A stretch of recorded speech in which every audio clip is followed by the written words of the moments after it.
തന്റെ ഭർത്താവിനെ വീടിനകത്ത് കയറിയിട്ട് വെട്ടിക്കൊല്ലുക, തന്റെ ഭർത്താവിനെ കണ്ണിന്റെ മുമ്പിലിട്ട് വെട്ടി നുറുക്കുമ്പോ നായില എന്ന് പറയുന്ന ഭാര്യ പെണ്ണ ചാടി എഴുന്നേറ്റു വെപ്രാളത്തില്. തന്റെ ഭർത്താവിനെ കൊല്ലുന്നത് കണ്ടപ്പോൾ നിലവിളിച്ചുകൊണ്ട് ചാടി എഴുന്നേറ്റപ്പോൾ തലയിലിട്ടിരുന്ന തുണി ഒന്ന് പുറകിലേക്ക് മാറി. തലയിലിട്ടിരുന്ന തുണി ഒന്ന് പുറകിലേക്ക് മാറി. ഒരൽപ്പം മുടി മുമ്പോട്ട് വീണു. ഒരൽപ്പം മുടി മുമ്പോട്ട് വീണു. ഉസ്മാൻ റളിയല്ലാഹു തആല അൻഹു അത് കണ്ടു. നിലവിളിച്ചുകൊണ്ട് നിൽക്കുന്ന ഭാര്യയോട് പറഞ്ഞു, നായില, എന്റെ കാര്യം വിട്ടേരെ, ഇവരെന്നെ എന്ത് ചെയ്താലും എനിക്ക് പേടിയില്ല. എന്റെ കാര്യം നീ വിട്. എന്റെ പേടി എന്താ? നിന്റെ തലമുടി അന്യ പുരുഷന്മാര് കാണുന്നു.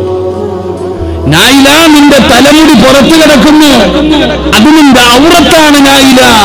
ഈ അന്യ പുരുഷന്മാര് നിന്റെ മുടി കാണുന്നതാ എനിക്ക് പേടി. അല്ലാതെ ഇവരെന്നെ കൊല്ലുന്നതിലല്ല. ഇവരെന്നെ കൊന്ന എനിക്ക് സ്വർഗം കിട്ടും. നിന്റെ ഔറത്ത് ഇവന്മാര് കണ്ടാൽ ഞാൻ അള്ളാഹുവിനോട് കണക്ക് പറയണമെന്ന് മഹാനായ സയ്യിദുനാ ഉസ്മാൻ ഇബ്നു അഫ്ഫാൻ റളിയല്ലാഹു തആല അൻഹു, അല്ലാഹ് ഈമാൻ തരുമാറാകട്ടെ. ഇതാ ഭർത്താവ്, ഇതാണ് ഭർത്താവ്. മരിക്കാൻ കിടക്കുന്ന സമയത്തും തന്റെ ഭാര്യയുടെ തലമുടി ഒന്ന് പുറത്ത് കണ്ടപ്പോ അവിടെ നിന്ന് പറഞ്ഞു അള്ളാനെ പേടിക്കാൻ. ഇതാകണം ഭർത്താവ്. തന്റെ ഭാര്യയ്ക്ക് കൊടുക്കേണ്ട ഉപദേശങ്ങൾ കൊടുക്കണം.